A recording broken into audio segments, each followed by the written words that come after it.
Okay, welcome everybody. This is your boy Phantom here, and I promised this in my last update video, and here it is, my review on the video game from the Nintendo Switch, Paper Mario Origami King. So how this is going to work is I'm going to basically it's going to be in these three categories, resulting story, the battle system in the game, and the overall art direction and visual quality of the game. Um, each one's going to be separated into numerous things, and then at the end, I'm going to give a rating of these things, and then the overall rating of the categories that I have mentioned. So, without further ado, let's move on to the story. So, to summarize the story without spoilers, though it's been out for quite a while, so it doesn't really matter at this point. I don't care. But basically, you're playing as Mario, obviously, and you're fighting the main antagonist to the game is the Origami King, known as King Ollie.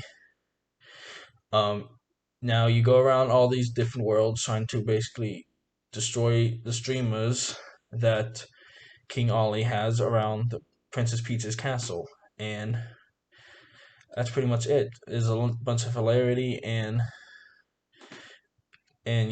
chaos going with each streamer. But anyways, let's break it down to these categories for the story that I'm breaking down.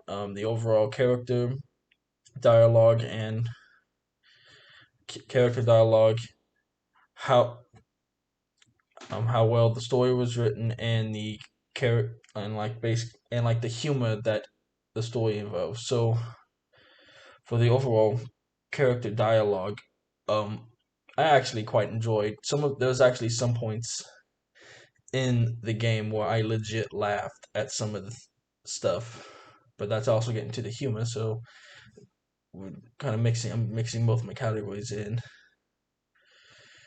but yeah, I think the story they went with was fairly decent. It was nice change of storyline. There were some moments in it where the story took a dark turn. There were some moments where it was happy, and overall, I think the character dialogue did pretty well. For the rating I'm giving this based off of out of 10. I would give this a base of 8. Pretty good. It's a good um. It has pretty good dialogue in it. Um, Overall character like the characters themselves. Um, some of the characters have great dialogue, especially the party member Olivia that helps Mario out, the little origami girl that follows Mario around. Her dialogue and is just it's almost kind of like she's just like, oh hey, this is pretty cool. I've never been in this place. I don't know much about this place. I just know that my brother's bad and we need to stop him. But all these pretty cool places that we're going to are pretty good. So, but I think the characters themselves, each individual character that you meet throughout the story, um, has some bit of interesting moments. There are some characters I kind of felt like were a little weird to have voiced, or not voiced, but their dialogue was a little weird in a sense. But overall, I'm gonna give the character dialogue an 8. Um, as of humor, um, with it being a Mario game, there is a lot of humor in some parts of the game, and and like I said before, there were some parts in the game where the humor was so over the top. I legit laughed and was just happy going through that. So I'm giving the humor quality of the game a 9 out of 10. So that's fairly good. Overall, the overall story line of the game um was pretty good. It was steady. It was there. It made sense. I actually find myself wondering what was going to happen next, unlike a certain Paper Mario game that I will not mention. Super Paper Mario. But um, yeah, most people are gonna be wondering why is you not talking about Sticker Star and how bad the story is if there was a story in it. I'm like because I don't care very much more. I don't care about Super Paper Mario much less. I actually care more about Sticker Star than I do Super Paper Mario. But that is a video for another discussion unless you want to. If you want to take like a 30, that's gonna be like a 30-minute video of me talking about Super Paper Mario and why it's the worst game ever in the Paper Mario series. But bring it back. Overall, I'm giving the story of this game a solid 9 out of 10 because there were some parts in it that were kind of funny. Some of them were kind of dark, and then it made sense. It was great. I like it. Now we're moving on to the combat. As you know, Paper Mario games have to have some change in combat. Mario 64 and Paper Mario TTYD pretty much have the same battle styles, just different party members and different and unique party members' skills.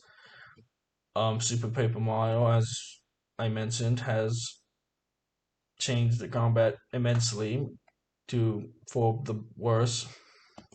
Um, Sticker Star brought back the original design, but instead of getting experience, you just get coins. Which personally, coins are always great for Paper Mario game because I find the other games I hardly have any. So I'm Colorless Blast is pretty much the same as Sticker Star, and but for Origami King. So how I'm gonna separate the battle styles is gonna be how they handle the battle system, and basically what the battle system entails and how they handle and how it was designed. Um, Boss battles and the difficulty of battle. So the design for battle is instead of the traditional you pick an attack and you beat them up before you can pick an attack. You have to basically it's a puzzle game essentially. But you have to line up the enemies in certain positions in order to do more damage to them with either like you stick them in a straight line to that you hit them with a boot attack and deal more damage with boots, or put them in a 2x2 block for the hammer, which deals more damage for the hammer. Um, and of course there's some is a game mechanic where you have to help toads in common, and the more toads you get, the more toads you get in combat, and you can actually press the Y button on the game to give certain amount of coins to toads, and they'll do various things to help you in battle, or press the plus button on the switch to extend your time by however many coins you get by 1 second per 10 coins. Um, but yeah, so personally, I didn't like the combat. I didn't like how they have the combat because this combat requires you to be patient and be patient and puzzle solver. I'm impatient and I don't like puzzles that complicate me because and they make puzzle battles very complicated in later battles. The more enemies you encounter. So I'm giving the battle system a decent 6. I was going to go lower, but I feel like that would be me hating it too much. But a 6 is best I can give it.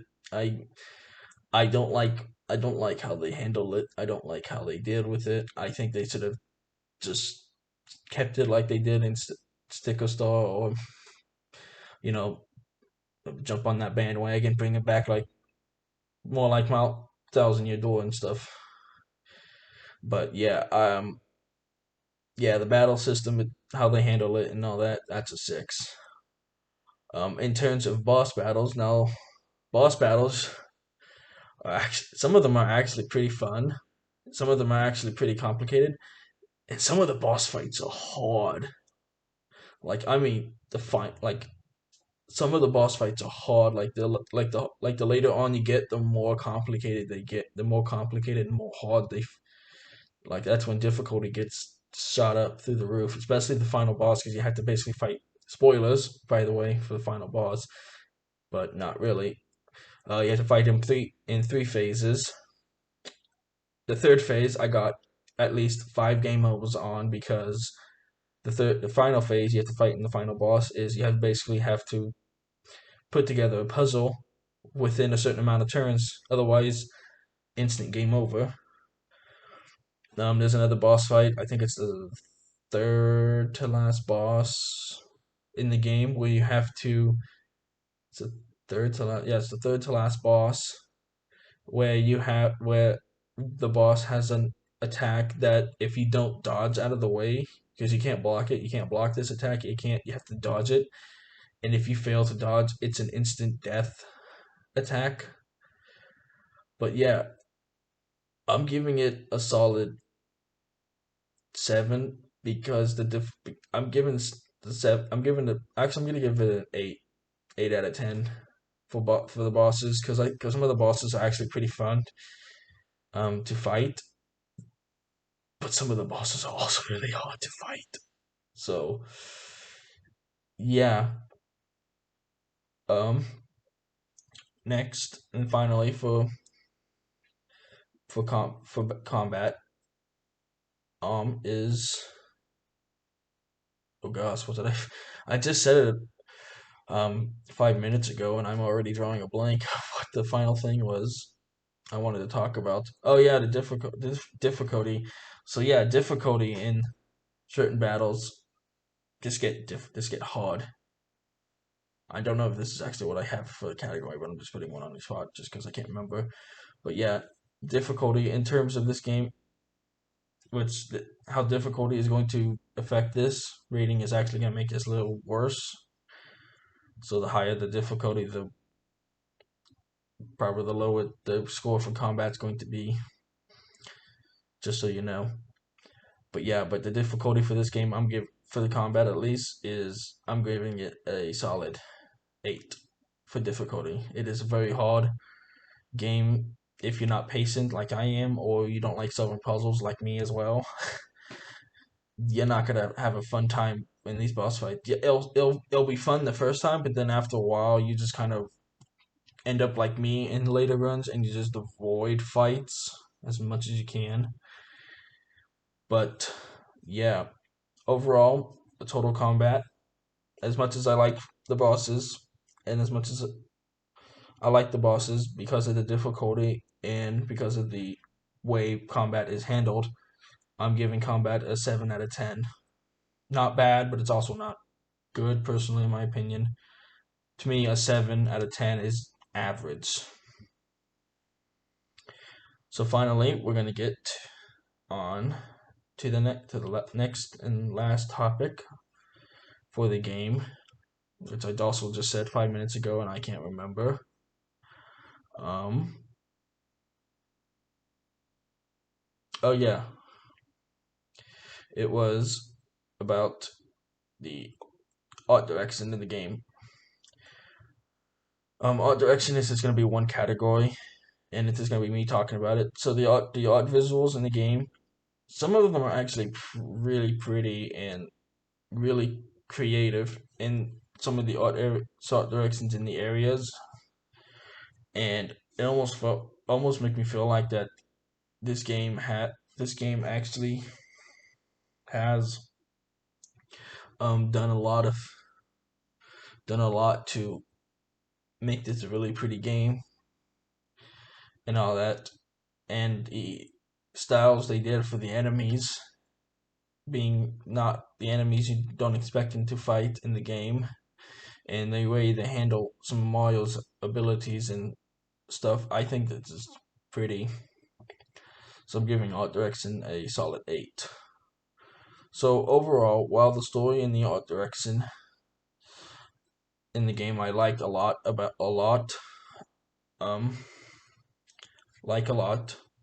about, the combat in the game kind of lacks um things. And I know And I know it's a new experiment for Nintendo on the Paper Mario game and new twist on the combat. So not everyone's gonna like it, like me.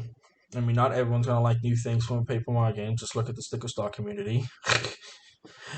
But anyways, overall, I'm gonna give Paper Mario Origami King a solid 8 out of 10, which is actually better than what IGN gave it, which was a 7 out of 10. Which, fun fact, is actually a lower score that IGN has than Sticker Star, which is an 8.2. So, yeah. But anyways, so that's my review for Paper Mario Origami King. It's a really fun game, despite the combat. But if you can look past the combat, then it's a really great game. The dialogue is pretty hilarious in points, and there was some things that actually legit made me cry in the end, especially in the very end of the game, which I will not spoil. You're gonna have to figure that out for yourself.